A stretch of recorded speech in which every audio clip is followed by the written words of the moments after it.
I've always felt like scent holds memory in a very quiet way. Sometimes I don't even remember a specific day clearly, but I remember how it smelled, what I was wearing, how I felt in my body, and who I was becoming at that time. Okay, first of all, this is not going to be a technical fragrance breakdown. I'm not going to sit here and list every single note. I just want to tell you how I feel, how they feel to me, and how I reach for them. First one, we have Tom Ford Velvet Orchid.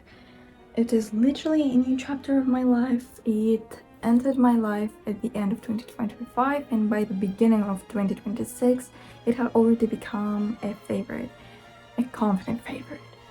I don't say that lightly because I'm usually very slow with calling something a favorite. There's something about it that feels like stepping into a more self-assured, grounded version of myself. It's warm, deep, slightly dramatic, but not in an overwhelming way. It feels intentional. And at the moment I think I could wear it in almost every season except big summer, although I might risk trying it anyway. So next one is Tom Ford Ombré Leather. Ombré Leather is still that steady and structured energy for me.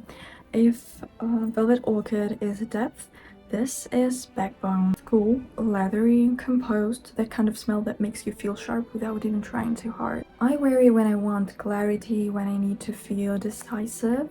It's perfect for cold weather with minimal outfits and clean lines. It's very much my I've got this under control fragrance. Yeah. So next one is Jo Malone Poppy and Barley. It takes me straight back to summer 2025. I remember choosing it with my brother. It was a sunny, almost blindly bright day in the center of the city. Everything felt alive, hot, fast, and I had this quiet intention inside me about movement, about stepping towards my biggest goals. My brother actually helped me choosing it.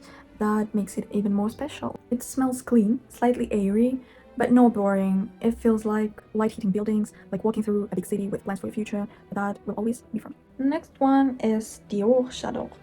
Jadore is probably one of the most classic one in my collection. It feels like embodiment of elegance. Whenever I wear it, I feel instantly more put together, more composed, like I've stepped into a slightly more refined version of myself. It's not loud, it's not experimental, it doesn't try to surprise anyone, and that's exactly its strength.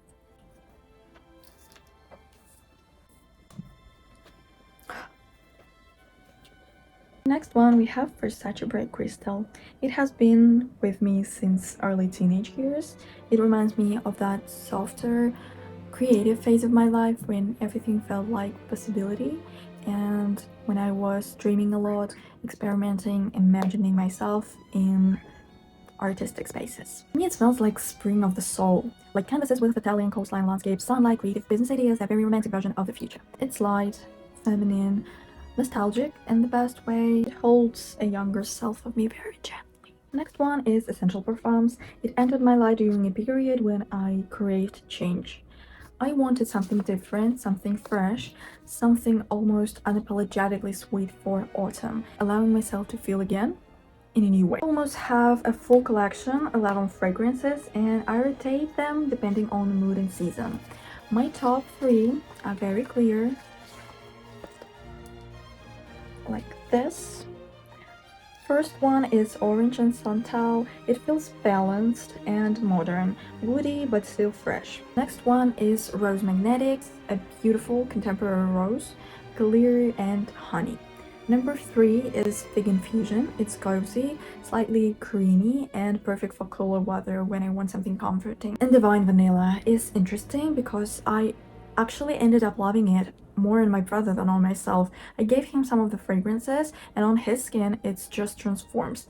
That's something I love about perfumes, that it's not exactly the same on two people. So the last one in my collection, I have Xerjoff Erba Pura. This is probably the most noticeable one in my collection. It was a gift from my sister that alone makes it deeply personal. But beyond that, it also holds one of my warmest memories, like my first date. The kind of scent that walks into the room before you feel it do. To me, it represents brightness of character, carries memory, family, and a little bit of that bold and main character glow. So moving into spring, I naturally reach for the fragrances that feels like warmth, brightness, and movement. So first one is Velvet Orchid because it's my new chapter and feels like confidence in a bottle. Ombré leather before it gets too warm outside to keep that composed, structured edge. For that sunny, radiant energy that makes me feel alive. And Jadore for elegance and that subtle polish. From my essential perfumes experiment, I always come back for Orange Santal. Even though I finished my current bottle, it's the one I'd like to repurchase because it perfectly fits this season for me. I don't think perfume is just about smelling good.